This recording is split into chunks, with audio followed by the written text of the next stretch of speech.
یحییٰ بن سعید رحمہ اللہ فرماتے ہیں سألت سفیان الثوری، غور کریں کہ یہ سوال کن کے سامنے رکھ رہے ہیں، جن کے سامنے رکھ رہے ہیں امت میں ان کا کیا مقام و مرتبہ ہے. کہتے ہیں کہ سألت سفیان الثوری وشعبہ ومالکا وابن عیینہ، سفیان ثوری سے، امام شعبہ بن حجاج سے جن کا لقب ہے امیر المؤمنین فی الحدیث، امام مالک سے، سفیان ابن عیینہ سے، یہ تمام کے تمام اس امت کے کبار علماء میں شمار ہوتے ہیں. صحیح بخاری صحیح مسلم کے اندر جن کی حدیثیں موجود ہیں، ائمہ جرح و تعدیل میں جن کا شمار ہوتا ہے. یہ یحییٰ بن سعید کون ہے جو سوال کر رہے ہیں؟ یہ بھی کوئی عام شخص نہیں ہے. یہ کون ہو سکتے ہیں؟ یہ یحییٰ بن سعید الانصاری یا یحییٰ بن سعید القطان؟ جی یحییٰ بن سعید القطان ہے یہ، یحییٰ بن سعید الانصاری نہیں، اس لیے کہ وہ اس سے ایک طبقہ متقدم ہے. یحییٰ بن سعید القطان جن کی وفات کب ہوئی ہے؟ سن 200 ہجری سے 2 سال پہلے، 200 ہجری سے 2 سال پہلے.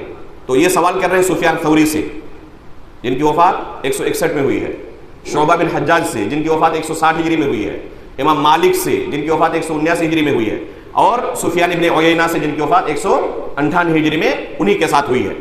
یہ سب کے سب دوسری صدی ہجری کے کبار علماء. کہتے ہیں کہ ان تمام ائمہ سے میں نے سوال کیا کس بارے میں؟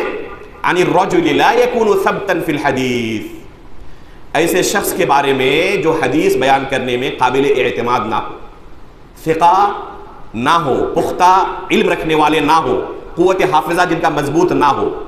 فَيَأْتِينِ الرَّجُلُ فَيَسْأَلُنِي عَنْهُ، کوئی بندہ میرے پاس آتا ہے اور اس شخص کے بارے میں سوال کرتا ہے کہ ان سے ہم علم لیں یا نہ لیں، اللہ کے رسول کی حدیثیں قبول کریں اس شخص سے یا نہ کریں، تو میرا کیا جواب ہونا چاہیے؟ یحییٰ بن سعید القطان امت کے ان کبار علماء کے پاس جا کر پوچھتے ہیں کہ میرے پاس بعض لوگ آتے ہیں کسی ایسے شخص کے بارے میں پوچھنے کے لیے جو کہ قابل اعتماد نہیں ہوتے، تو ان کے بارے میں کیا جواب دوں سائل کو؟ تو کہتے ہیں قالوا اخبر عنہ انہ لیس بثبت. ان تمام لوگوں نے جواب دیا کہ کہو سائل کو اس شخص سے دور رہے، یہ قابل اعتماد نہیں ہے، یہ ثقہ نہیں ہے، یہ پختہ علم رکھنے والے نہیں ہیں، ان کا قوت حافظہ مضبوط نہیں ہے، ان سے آپ حدیث نہیں سن سکتے. تو یہ کسی ایک شخص کا منہج نہیں تھا. اس دور کے دوسری صدی ہجری پہلی صدی ہجری کے تمام کبار ائمہ اور محدثین کا، تابعین تبع تابعین کا یہی منہج متفقہ طور پر تھا کہ ایسے لوگوں سے لوگوں کو بچ کر رہنے کی نصیحت کرنی ہے. اگر ہم نصیحت نہ کریں اور کہیں کہ کوئی بھی ہو دین ہی سکھا رہے ہیں نا تو آپ ان سے سنتے رہیں، تو اگر یہ منہج اپناتے تو کیا ہوتا؟ ایسے لوگ غلط دین کو سیکھ لیتے ان سے. اس لیے ائمہ کرام نے بالاتفاق ایسے لوگوں سے عوام کو بچ کر رہنے کی تاکید کی، نصیحت کی.